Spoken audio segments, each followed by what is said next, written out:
Get ready to laugh your socks off. Or not, we don't care. It's a couple of laughs with Carrie Louise, seen on Showtime and Comedy Central. And her husband from The Tonight Show and runner-up on America's Got Talent, Tom Cotter. Buckle up, because this married for too long couple is ready to distract you from reality. Please welcome Carrie Louise and Tom Cotter. Welcome, greetings, one and all. Thank you for showing up for our 20th episode. This is episode number 20 of A Couple of Laughs. I'm Tom Cotter. That's Carrie Louise, I'm Carrie my Louise. hot-spoken wife. I'm currently in Las Vegas, Nevada. I'm performing at a corporate event for an auto parts convention because my career is en fuego, everybody, which is Spanish for on fire. Carrie? Yeah, we do have a great show. We're going to chat about the Super Bowl. We have Gripe of the Week and our video shares, as always. But first, we have Harry. He woke up to join us. Yes. Here he Our producer. Yeah. Good morning, people. Good. My mom is referring to a little late start I had, but we are here and we're excited and we're ready to go. As always, like, comment, share, and ask us questions in the comments because we will answer them at the end of the show. However, Tom, my dad, has to run out a little early because he's in Vegas and he's got to run to that corporate gig he was just talking about. But other than that, where else can we find you this Valentine's Day weekend? Yeah, it's Valentine's Day weekend, Tom Cotter. Did you know that? I did, honey. I call it VD. And where will I be on VD? I will be at Comics Mohegan Sun, Comics Roadhouse at Mohegan Sun Casino. I've been there every year. I think we looked it up. I'm 7 years in a row. I do the sometimes Carrie is not working or she's working with me. Sometimes she's doing her own gig. This time I don't get to work with her, but she's going to swing by the hotel and see me on the way back from her gig, I believe. Yes, because I'm going up to Massachusetts, Salisbury, Massachusetts. I am playing. I forgot to delete my phone. I'm sorry. I'm playing at the Blue Ocean Music Hall in Salisbury, Mass, with my good friends. Look, we were there last weekend. We sold out Nashua Center for the Arts. We basically sold that out. It was a great show. So if you have nothing to do, I hope there's tickets left. Let's go to Salisbury, Mass, Blue Ocean Music Hall and see us. Yeah, so that's your theme. You're doing that mother of a show theme, and I'm doing a lot of casinos because I'm currently at Caesar's Palace, and I will be at Comics Mohegan Sun because it's all part of my gambling addiction tour in 2025, which reminds me of a quick impression. This is Cookie Monster from Sesame Street with a gambling addiction. B is for bookie. That's good enough for me. B is for... Okay, that's enough. Let's see. We already talked about where I'm going to be, where Carrie's going to be. Let's do our topic of the week, everybody. What do you say?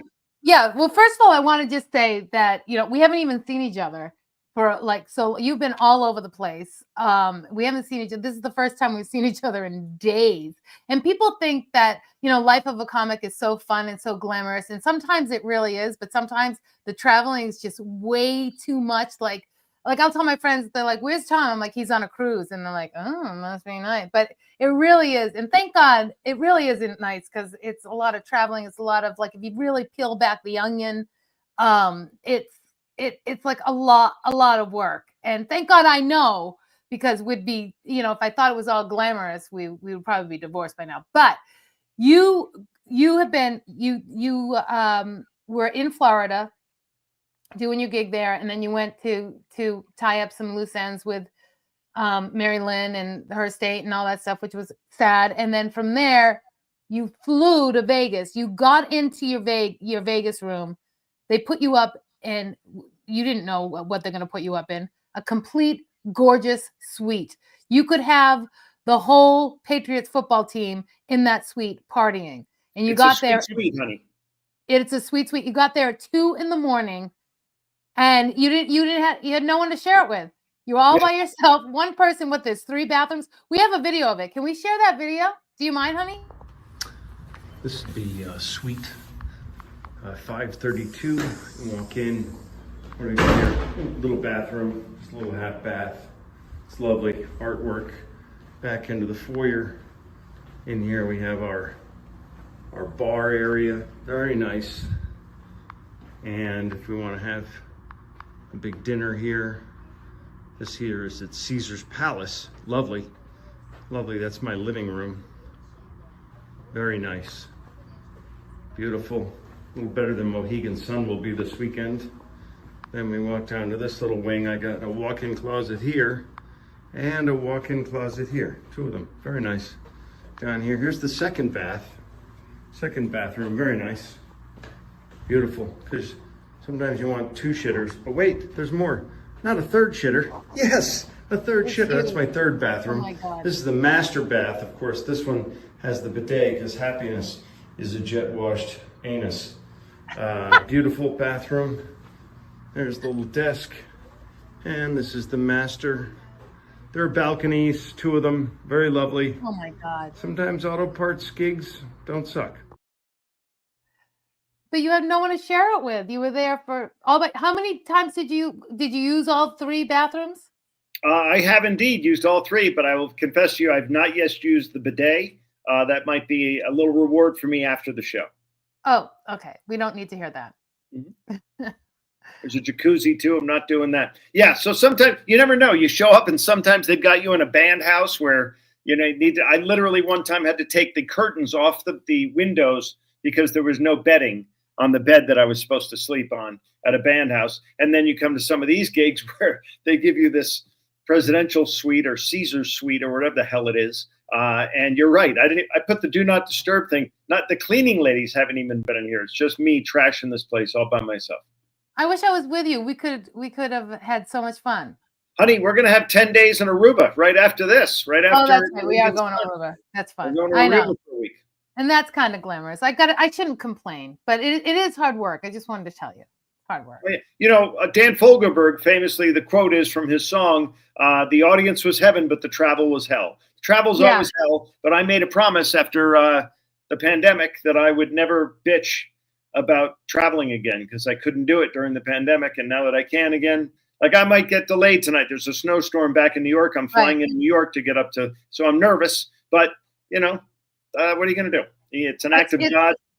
Yeah. It's tough. We plan and, God laughs. Like I plan to watch the Super Bowl. I'm sitting there all ready to be peaceful, watch it by myself without a party because then I can really concentrate on the commercials, which is why I watch the Super Bowl. And I get a phone call from my agent. I had an audition that's due at 9:00 the next morning. So I didn't even watch. I watched a little bit if I could, but I was preparing for this audition. Like, I don't know how they don't care. They just want to see you real quick. They want to get it done quick. And then if I get the part, it's like no plan. It's like you got to pack up. You got to go tomorrow. You're hired. It's like crazy. I know. And they say, hurry up and wait. And they crack the whip and you have to jump. I mean, who sends out an audition the night of the Super Bowl? It's like sending it out on Christmas Eve. It's ridiculous. And then they go, oh, we need it like in 6 hours. Well, why didn't you plan this a month ago or 3 months ago, you jackass? But whatever. Yeah, and they say you don't have to memorize the scripts. They're trying. That was part of the deal when we went on strike and stuff. We don't have to memorize it. But if you don't memorize it or you don't get familiar, you can't act. You can't be your best. So that was a quick turnaround. That they're not all like that, but I'm going to complain anyway. So I missed the Super Bowl. But I heard. I didn't miss much. What was your take? It was a blowout. It was an absolute blowout. I was hoping for the Eagles because, as our listeners know, I grew up a Patriots fan. We are a dumpster fire currently. 2 seasons of 4 wins. So I just didn't want Patrick Mahomes to be even mentioned in the GOAT conversation. And clearly after that debacle, he will not be. If he had three-peated, there was an argument to be made that he was as good, if not better, than Tom Brady. But that ship has sailed in another direction. That ship sunk. There's no way. He played so badly, and they just got manhandled by the Eagles. They got abused. But it was I loved the game. I thought it was great. I thought it was exciting.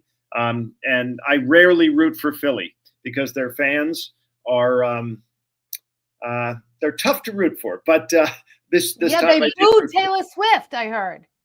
Oh yeah, they booed. Eagle Taylor fans. Swift. Who does that? Who I- boos Taylor Swift? Yeah, Philly I fans. don't think I could have liked the Eagles more than I did the night of the Super Bowl. I hate them almost just as much as I hate the Chiefs usually, but my God, was I cheering the hardest for them, and it was a great Super Bowl to watch. Me too, Harry. The enemy of my enemy is my friend, and we all wanted the Chiefs to go down, which they did. Loved it, and I'm happy for Philly. And I have friends that are Philly fans, and they're excited. And God bless them; they deserve it.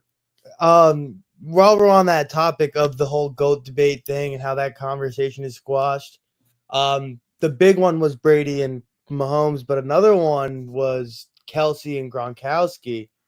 And same thing, Patriot, legend. And after watching Kelsey during that play, and I saw some highlights of him on plays that he didn't even get looked at or didn't get the ball. Horrible. Couldn't block, didn't do it, stood there. Like, it was embarrassing, and I don't want him mentioned in the same breath as Gronkowski ever again. It's not And great. his girlfriend got booed. What a bad night. Yeah, Yeah. and his girlfriend got booed, which Some people think that got in his head, and that's why he laid an egg for the game. And he really did lay an egg. To your point, Harry, there are many videos out on social media right now with him just completely not blocking anyone, just taking the play off. And that's not a Travis Kelce. Generally, that's not his modus operandi. So it was shocking to see his lackadaisical, I don't give a shit attitude out there for the first time. First time I've seen it. You know, you're in the National Football League. You're getting paid millions and millions and millions of dollars. Taking a playoff in a mediocre, meaningless game in the regular season makes me mad as a fan. In the Super Bowl, biggest game of the year, unheard of, unreal. And your quarterback is getting raped every play and you're not blocking. You're a huge human being. You couldn't pick up one guy. So I felt bad for Mahomes because I think the whole team took plays off. To be honest with you. Yeah. Well, the Eagles were ready to play. I mean, they were ready. They came to play. They were ready to play.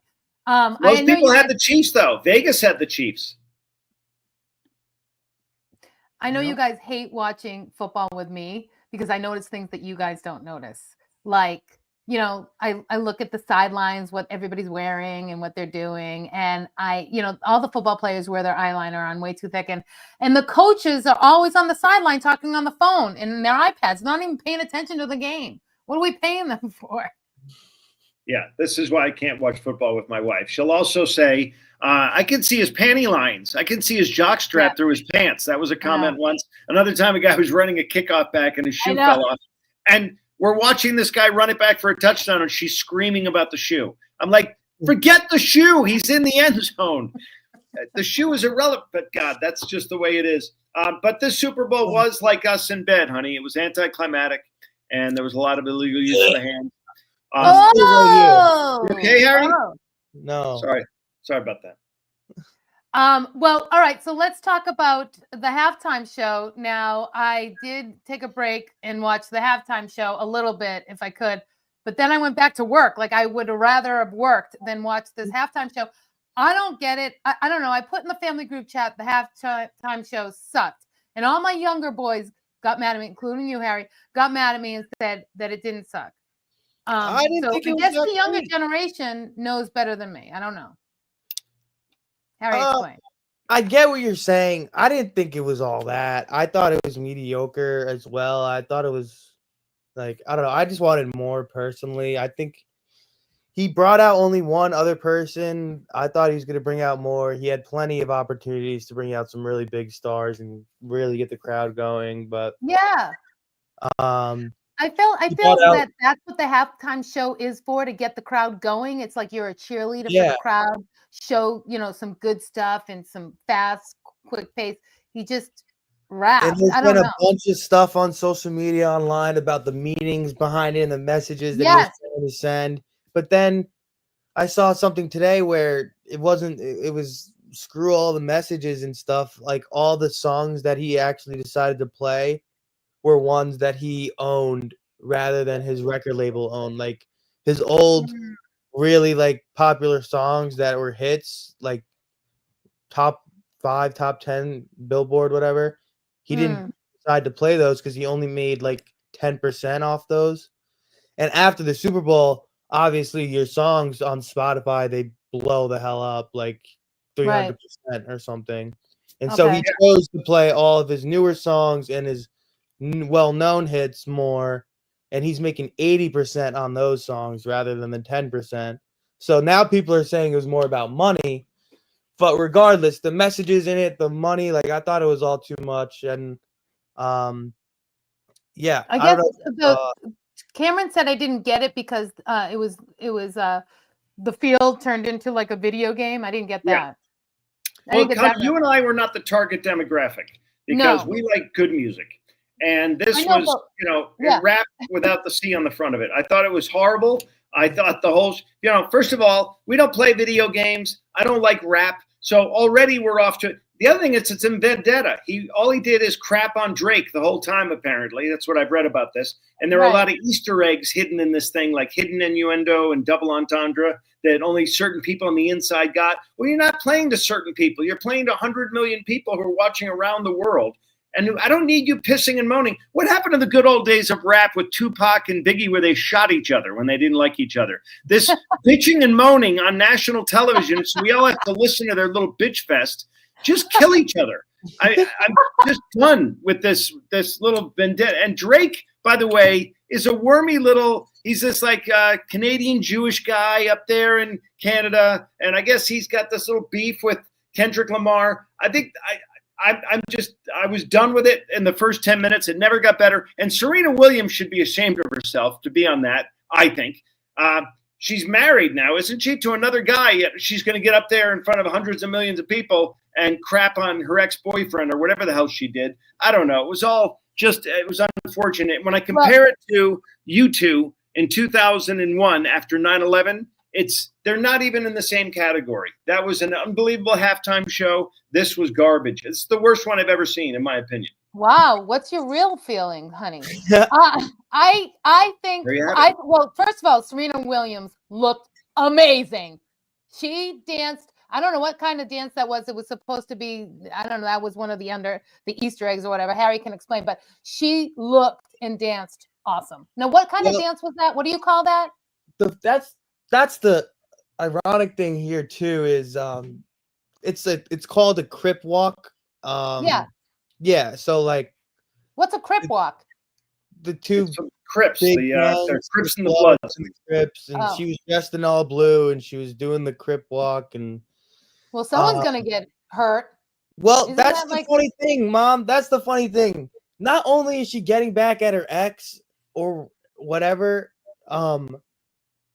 she has a half sister or had a half sister that passed away, unfortunately, in a gang related incident. The gang was the Crips. And now she's watching that gang dancing in front of the world just to get back at her ex while she's with a new man, by the way, who people are furious about. Like, why are you worried about your ex when you're with a whole new guy? Well, look, about her husband. I get getting back at her ex. You want to look hot and you want to dance hot and you want to get back at, I get that, but the whole other part I don't get. But where was the husband who said, "Oh yeah, sure, go out, wife of mine, and go celebrate your ex-boyfriend in front of the world right now and twerk and do whatever the hell you're going to do"? The husband should have said, "You do that, I'm out." But again, I don't understand the relationship. I don't understand rap. I don't understand the video game concept. I don't understand the vendetta. I understand none of it. It was just an embarrassment, and the NFL should be ashamed. And I heard Trump's going to ban all black performers from performing at the halftime show for Moving On. That's not true. Listen, but the NFL should say, look, you can't get on your soapbox because that's not a time or a place. You're here to be a cheerleader and you're here to entertain. There we go, Mike. What an idea. Let's get these two on the halftime show. Get a little comedy show for them. That's what he said. Everyone needs a laugh. I think everyone needs a laugh instead. Hey, I got to do an Irish exit. What are we moving on to next? Okay, we're going to do Gripe of the Week, but Terry and I can do Gripe of the Week. All right. Well, Dad, you can go. Gripe of the Week is, we thought of it anyway. Harry thought of the gripe of the week. Love you, honey. Okay, Have fun, see you, safe everybody. travels. Be funny tonight. See you next week. Okay, so gripe of the week. Harry and I, we figured we would do subscriptions. Don't you hate subscriptions? Do you want me to hold on? Let's get the people going for gripe of the week. Yes. So, free trials and subscriptions. Mom, you were just complaining about this with one of your good friends. Do you want to? Right. We were saying that you don't realize that you do these free trials, and even if you remind yourself, the reminder comes up, but you're in the middle of something, you're like, oh yeah, I'll do it, and then you don't do it, and then boom, you get charged, and then you forget months and months and months, and then you look and you're like, what the heck? I've been paying for. Have you ever like paid for something so stupid? Like I've been paying for Hello Kitty. I used it once when I babysat a young girl, and we used it once, and I just did the trial, and now I've been paying $35 a month, and it all adds up. That's the one good thing about credit cards. Sometimes when you lose your credit card, and you get so mad because everything's connected to that credit card, and you have to redo everything. It's actually somewhat a good thing sometimes, because then you realize, oh my God, I have all these subscriptions. What's your gripe? I agree.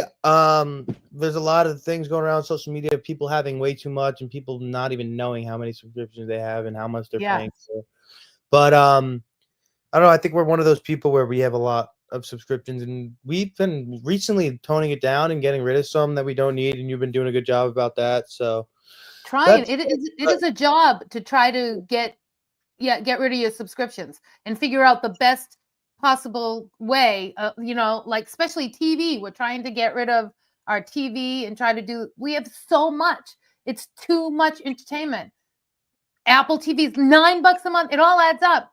Hulu, and then you don't even know. Like then they bundle. Hulu bundles with Disney and Paramount. It's like you can't, and you don't even know. Like I don't even know what's bundled. And if I drop something, I might have dropped like HBO Max. Like I don't even know if I'm paying for HBO Max. Like it's all confusing. And then subscriptions about other things just online, and anything you want to do is, oh, well, that's just the free version. And then you're like, damn it, I want this one. And so you go, well, I'll just do the free trial just for now, just so I can get this. And then that's what they hope you do. Free trial is never free. They hope you forget to cancel it 7 days or 10 days, and then they get the money. Boom. Remember the Microsoft debacle? I kept on saying, why are we paying for Microsoft? And then Microsoft doesn't care. Microsoft does not care, and it's hard to get a hold of them. And now I'm fighting with my credit card company and Microsoft. All right, we're going to video shares. Yeah, we got to hurry this up. Yeah.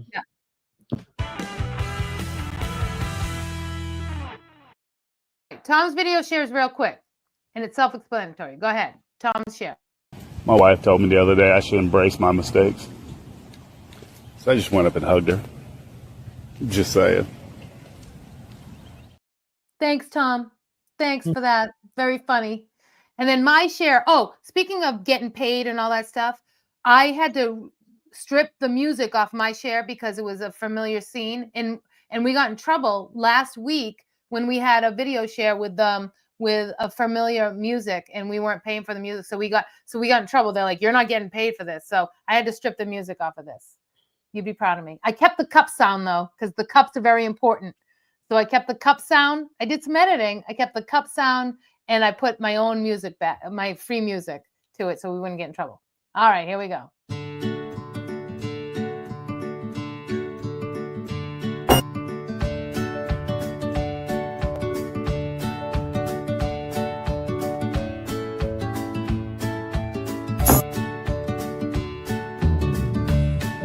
Cups kill me.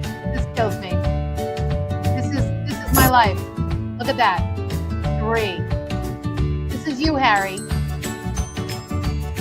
Times 3.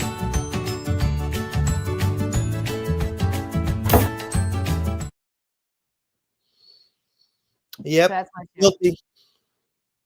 Yeah. Happens. We're done. Well, I don't see any questions. All right. So I guess you can say goodnight, Carrie. All right. Good night, Carrie. Well, folks, that's a wrap. Remember, life is like a comedy show. Sometimes you bomb, sometimes you shine. But you always blame your spouse on how they deliver the punchline. If you need to get in touch with us, email us at info.coupleoflaughs@gmail.com. Thanks for tuning in. Keep laughing, because you never know. That could save your marriage. Good night. See you next time.